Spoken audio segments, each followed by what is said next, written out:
કરવા તમે એક કામ કરો, મને મારા પગલેથી 3 ડગલા ભૂમિ મને આપી દો.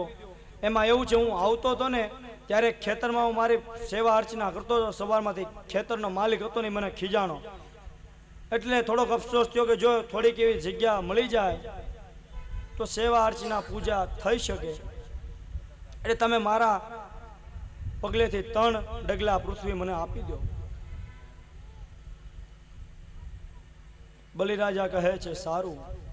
બલિના જે ગુરુ હતા શુક્રાચાર્ય, એને ખબર પડી ગઈ સમાધિમાં કે આ દુનિયાને આપનાર, દુનિયા બનાવનાર આ 3 ડગલા ભૂમિ લેવા હાટું આવ્યો છે. આ 3માં બધું માપી લે.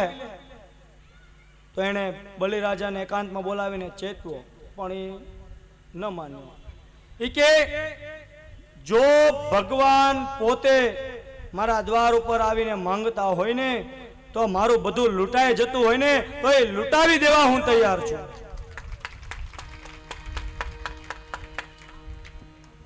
બલિ ન માન્યો અને જાય છે વામન પાસે. કહે છે મારા સંકલ્પ કરાવો.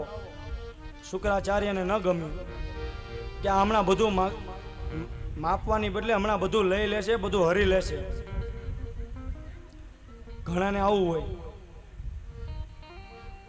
લેતો હોય બીજો, આપતો હોય બીજો, ન્યા જાય ન્યા દેવાય. ઘણાને એવું હોય. હા, શુક્રાચાર્યને એમ થયું, લેતા હતા વામન, દેતા હતા બલિરાજા. આને ન ગમ્યું. શુક્રાચાર્ય દેડકાનું સ્વરૂપ લઈ એક કમંડળ હતું, કમંડળનું જે નાળચું હતું એ નાળચામાં બેસી ગયા દેડકા સ્વરૂપે.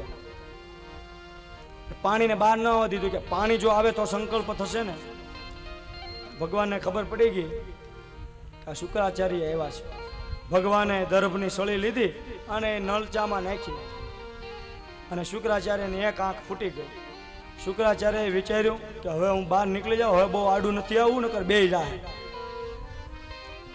એ પાછું એના સ્વરૂપમાં આવીને ઉભા રહ્યા સાઈડ પર. કીધું સંકલ્પ કરાવો. સંકલ્પ કરાવ્યો.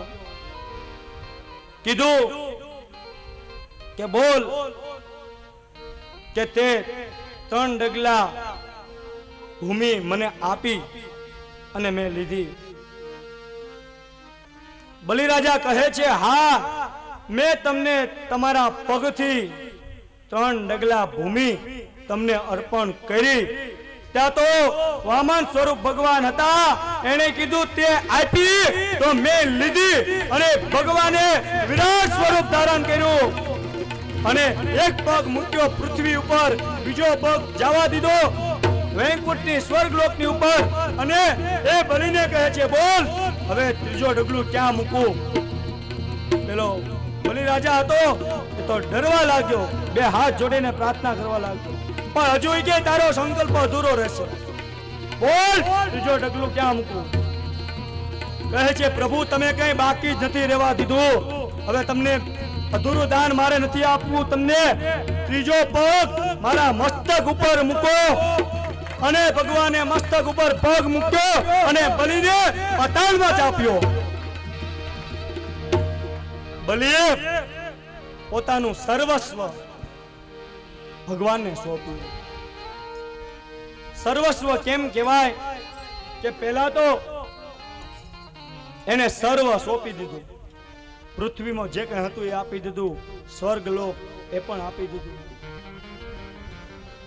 2 ડગલામાં બધું ભગવાને માપી લીધું. સંકલ્પ અધૂરો ન રહે, દાન અધૂરું ન રહે, અને દાન અધૂરું ક્યારેય રાખવું પણ નહીં. દાન દક્ષિણા કરતા હોય ને ક્યાંય પણ, અહીંની વાત નથી થતી, ક્યાંય પણ કોઈ પણ જગ્યાએ કદાચ દાન કરવાની ઈચ્છા થઈ હોય, તમારે કર્યું હોય તો અધૂરું ન રાખવું. ક્યારેય બોલ્યા હોય તો ભૂલાઈ ન જાય આપવાનું, એ પણ એનો ખ્યાલ રાખવો. દાન અધૂરું ન રહે ને એટલે એને કીધું ત્રીજું ડગલું મારા મસ્તક ઉપર મૂકો. અને બલિરાજાએ પોતાને સ્વને પણ ભગવાનને અર્પણ કરી દીધો. અને આવો આપણે પણ ભગવાનને બધું જ અર્પણ કરી દઈએ. આપણે આરતીમાં ગાઈએ છીએ ને, શું ગાઈએ? तन मन धन और जीवन सब कुछ है तेरा। बहनों ने आवड़े गाओ नहीं? हाँ, कुछ है तेरा, तेरा तुझको